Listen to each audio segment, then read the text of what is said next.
الله أكبر.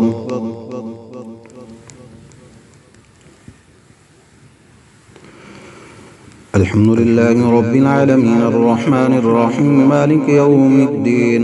إياك نعبد وإياك نستعين. اهدنا الصراط المستقيم صراط الذين أنعمت عليهم غير المغضوب عليهم ولا الضالين. يا أيها الناس اتقوا ربكم الذي خلقكم من نفس واحدة وخلق منها زوجها وبث منهما رجالا كثيرا ونساء واتقوا الله الذي تساءلون به والأرحام إن الله كان عليكم رقيبا.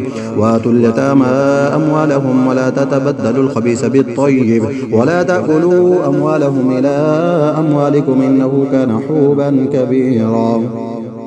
وإن خفتم ألا تقسطوا في اليتامى فانكحوا ما طاب لكم من النساء مثنى وثلاث ورباع فإن خفتم ألا تعدلوا فواحدة أو ما ملكت أيمانكم ذلك أدنى ألا تعولوا. وآتوا النساء صدقاتهن نحلة فإن طبن لكم عن شيء منه نفسا فكلوه هنيئا مريئا. ولا تؤتوا السفهاء أموالكم التي جعل الله لكم قياما وارزقوهم فيها واكسوهم وقولوا لهم قولا معروفا. وابتلوا اليتامى حتى إذا بلغوا النكاح فإن آنستم منهم رشدا فادفعوا إليهم أموالهم ولا تأكلوها إسرافا وبدارا أن يكبروا. ومن كان غنيا فليستعفف ومن كان فقيرا فليأكل بالمعروف. فإذا دفعتم إليهم أموالهم فأشهدوا عليهم وكفى بالله حسيبا. للرجال نصيب مما ترك الوالدان والأقربون وللنساء نصيب مما ترك الوالدان والأقربون مما قل منه أو كسر نصيبا مفروضا.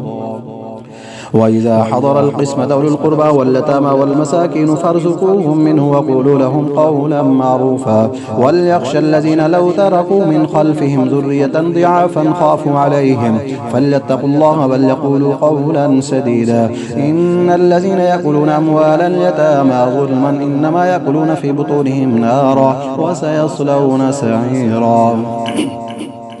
يوصيكم الله في أولادكم للذكر مثل حظ الأنثيين فإن كن نساء فوق 2 فلهن ثلث ما ترك وإن كانت واحدة فلها النصف ولأبويه لكل واحد منهما السدس مما ترك إن كان له ولد فإن لم يكن له ولد وورثه أبواه فلأمه الثلث فإن كان له إخوة فلأمه السدس من بعد وصية يوصي بها أو دين.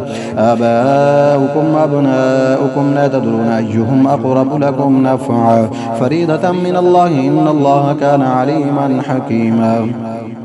ولكم نصف ما ترك أزواجكم إن لم يكن لهن ولد فإن كان لهن ولد فلكم الربع مما تركن من بعد وصية يوصين بها أو دين.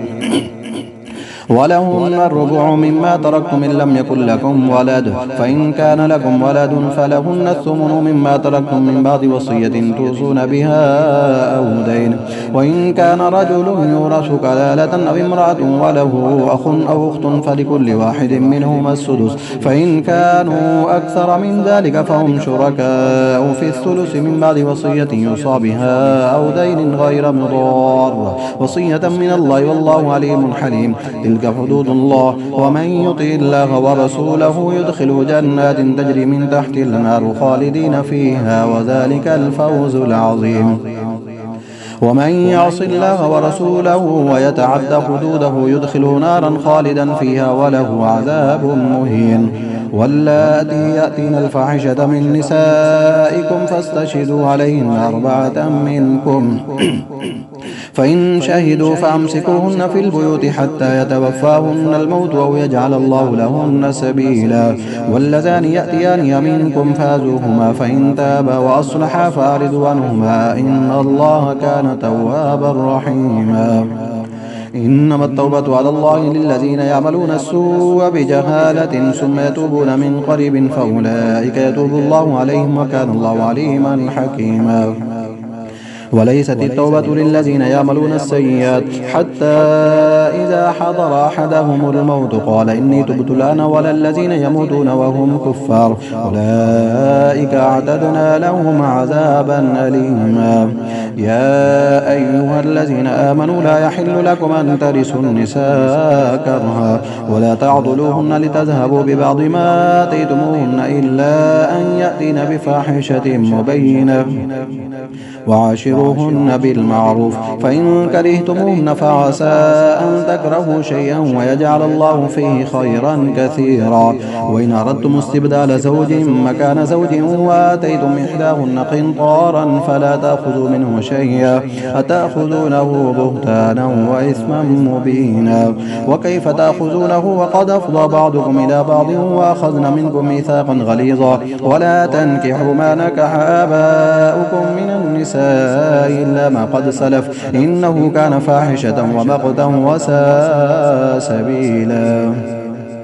حرمت عليكم أمهاتكم وبناتكم وأخواتكم وعماتكم وخالاتكم وبنات الأخ وبنات الأخت وأمهاتكم اللاتي أرضعنكم وأخواتكم من الرضاعة وأمهات نسائكم وربائبكم اللاتي في حجوركم من نسائكم اللاتي دخلتم بهن فإن لم تكونوا دخلتم بهن فلا جناح عليكم وحلائل أبنائكم الذين من أصلابكم وأن تجمعوا بين الأختين إلا ما قد سلف إن الله كان غفورا رحيما. الله أكبر.